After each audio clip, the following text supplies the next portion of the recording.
ఈ ప్రభుత్వాలు, ఈ మీడియా ఛానళ్ళు ప్రజల్ని ఎలా మోసం చేస్తున్నాయంటే, వీళ్ళు పాకిస్తాన్‌ని భూతంగా చూపించి ఎంత గేమ్ ఆడుతున్నారంటే, జనాలను మోసం చేస్తున్నారంటే, కప్పు పాకిస్తాన్‌ని ఒక కాంపిటీటర్, ఒక ప్రత్యర్థిగా చూపించి, వాళ్ళ మీద విజయం సాధించామని తొల్లకొట్టి, ఈ మీడియా ఛానల్ నువ్వు చైనాతో కంపేర్ ఎందుకు చేసుకోవట్లేదు?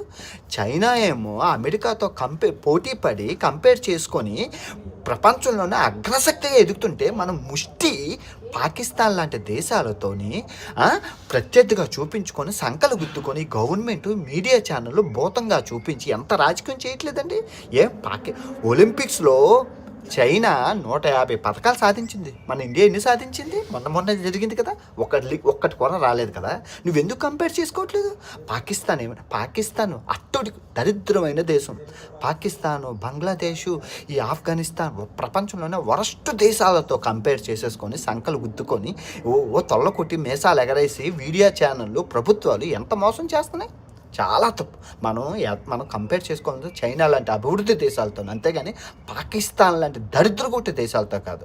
మేలుకోండి. నిజంగా నాకు బాధ. ఎన్ని వీడియోలు కొప్పెట్టుకెళ్ళిపోయాడు ఒకడు, పాకిస్తాన్ దదాను ఒకడు. అసలు అలాంటి దేశాలతో ఆడకూడదు మ్యాచ్లు, కానీ అసలు దాన్ని బహిష్కరించాలి. దానికోసం ఒక్క న్యూస్ కూడా రాకూడదు మన దగ్గర. Worst country in the world ఏదైనా ఉందంటే అది పాకిస్తానే.